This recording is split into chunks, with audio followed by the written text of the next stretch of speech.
Hey, welcome back to the MDS Guru podcast. This is Melinda. Today we're going to talk about ABNs, SNF ABNs, and NOMNCs, along with the redefined guidance of falls.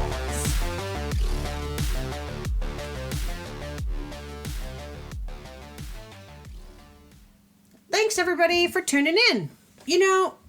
I'm glad that MDS doesn't necessarily do the NOMNCs and the ABNs. Shout out to all the social workers that do that.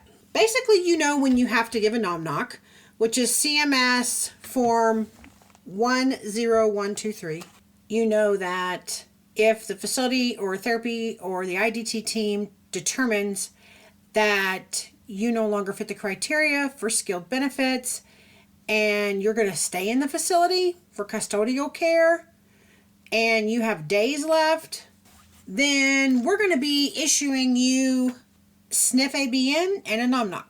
If you're going to go home immediately when you come off, then you're going to be issued a NOMNC.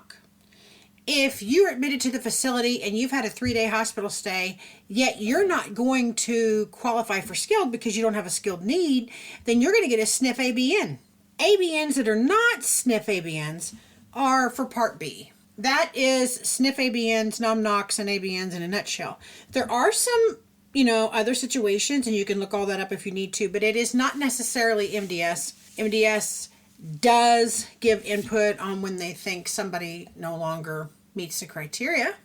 And I want to say that I think it's important that the IDT team makes these decisions, not just therapy. Okay, moving right along.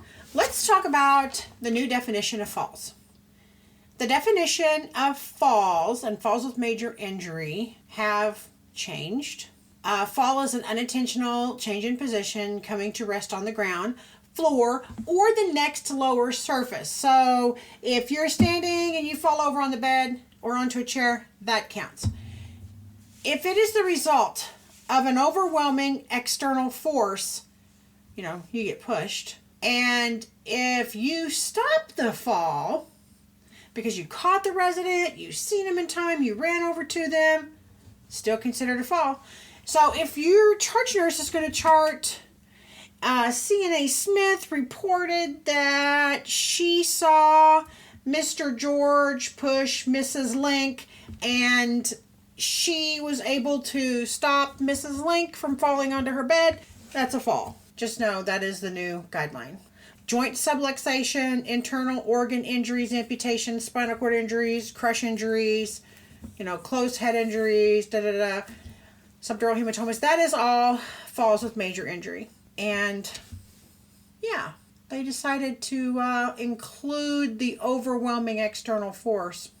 I don't know that is exactly how I would like it viewed because I'm pretty steady on my feet, but if somebody pushes me hard enough, I'd probably fall over. Anyway, our residents are usually not that strong, so I guess they want us to look at all that if they do fall over, see if there's anything we can do to help them, make them stronger so they don't get an injury. One positive good thing that happened is pathological fractures.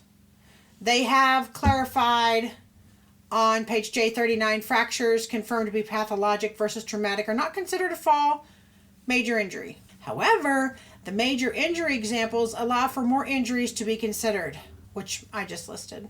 That's that, guys. Open for discussion. I'm willing always to take questions and talk about this. If you have any questions, you let me know, like you always do. But now I want to announce something that is so important, exciting actually for us. We're starting a second podcast. This podcast will continue. We'll do it at least monthly or more often if things come up. If CMS does something crazy or Missouri Medicaid or whatever, we'll do it more often. We're going to start the M3 review, which stands for Medicare, Medicaid, and MDS. This will be a premium content podcast sponsored by Renshaw Reimbursement and Consulting, the same folks that sponsor the MDS Guru. You will be able to obtain CEUs from this podcast. This will be a paid-for service, and it's premium content.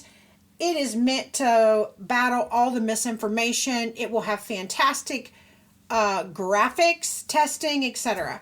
So the podcast will have things that go with it. You'll have to take a test. We're not exactly sure about everything. We have to work out the kinks, but we're excited to announce this because this will be stellar. And we aim to educate the nursing team, mainly the administrators. We would like for them to understand reimbursement better. So thank you for listening, and stay tuned for that. It'll be out this spring. Thanks, everybody. Bye.